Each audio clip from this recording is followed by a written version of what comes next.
everybody. It is January 11th, 2013, and we have 3 clips that have been released this week.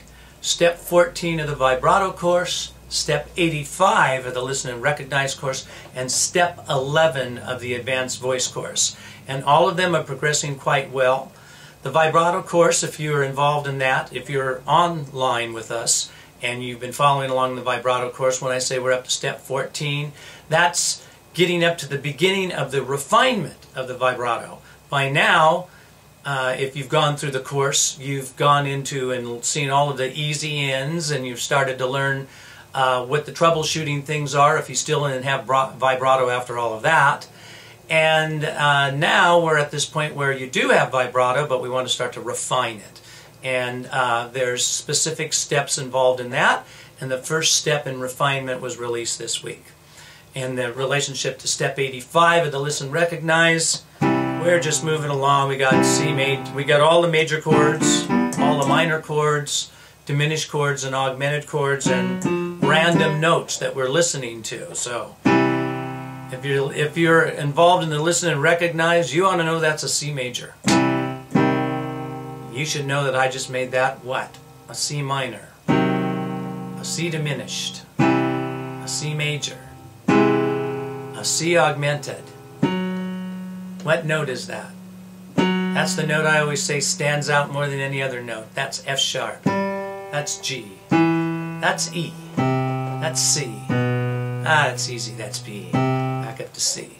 So, being involved in the Listen and Recognize course just starts to really improve your listening skills and your ability to hear pitches and understand what they are and identify chords. And we're up to that point. And what's going on in the Listen and Recognize now, not only are recognizing those, but you have to do it faster. So we're starting to build the speed, which obviously when you're really listening to music on recordings or playing in a band, you have to be able to do. Now, on the Advanced Voice course, we're up to the dominant 7th in introduction.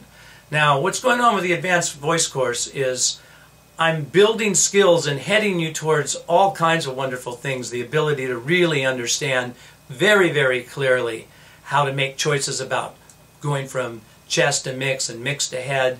You'll see those exercises coming up soon. But prior to that, what we've been doing is introducing and building some strength in your voice at the same time, various different arpeggios, new types of chords to listen to. So far you've been exposed to the minor 13th chord, the minor pentatonic scale. You've been exposed to major 7th, minor 7th, no, pardon me, major 7th and dominant 7ths. Minor 7ths are coming, and soon you're going to be seeing pentatonic, other pentatonic scales, and there's just all kinds of really good sounds, diminished scales coming. And as you incorporate all of this into your ears and into your muscle memory as a singer, again, you start to build your skills at a very, very high level. And all of these things come together collectively to make you a much better singer with a great ear. And that's constantly what I'm working at developing for everybody here on the website. So that's what's going on with the clips and the releases this week. There'll be more next week as well. Now your tip, your musical tip of the week here, vocal tip, I want to talk a little bit about the pharyngeal approach to the voice. Now I'm always talking about the fact that the voice is broken up into these parts, chest, mix, head, and your ability to mix from your chest, mix your mix, go up into your head voice, come back down, make these wise choices and physical ability to be able to do that. But see, there's something else that has to be done to pull all of this together. You've got to blend those registers so the volumes are correctly balanced from one part of your voice to another. The other is that you have to start to create, or have the teacher create for you, a common denominator between all 3 of those places in your range.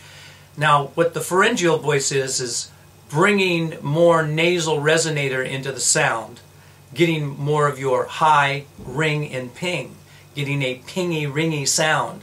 And that ring needs to happen throughout your whole range. Now, I'm always mentioning the fact that different vowel consonant combinations can help us learn more about singing, and then we can apply what we learn from a specific sound in a specific vowel to everything else in the alphabet.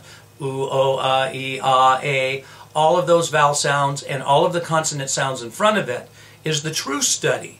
But instead of just trying to be crazy and do all of that, because some of these sounds help us and some of these sounds don't help us all that much, or even are more difficult to do, we want to use the sounds that help us the most. And what sounds are they? Well, they're different sounds for different reasons. When I'm talking about getting this ring and ping in your voice, we've got to take something that sounds like hung, and get that get that sound in there. Now, what I just did was I took like the word hung, H-U-N-G, and you'd say hung. And by doing that, you're bringing your tongue up to the back of your soft palate. Hung. Now, at that point in time, you're sending everything through your nose, which a person might say, wow, that's not very good singing out of your nose. But this is a way of taking some air pressure away from the cord and starting to get the feeling of that, that ringy sound. Then we can change it to other vowels, which is what we're going to do here. So if we go, and then we go from there and just drop the tongue. And don't go, dropping the larynx. We want to keep the larynx balanced.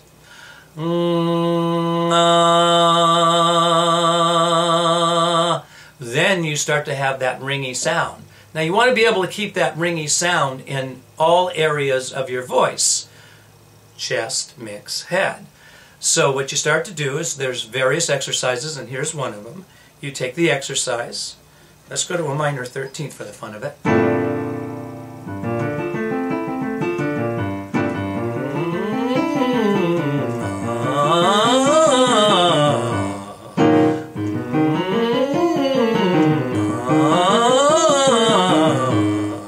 And so forth. And what am I doing? I'm keeping the sound of an NG, getting the ring and the easier feeling of application of the air pressure, then dropping the tongue into an ah, which is a vowel sound that can create a lot more air pressure, but we keep it consistent from the sound that we got from the NG with the tongue up to that same consistent sound and air pressure with the tongue down.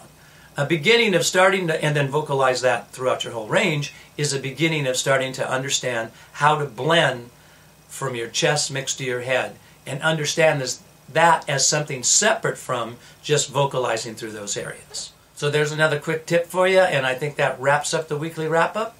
I'll see you guys next week with more information.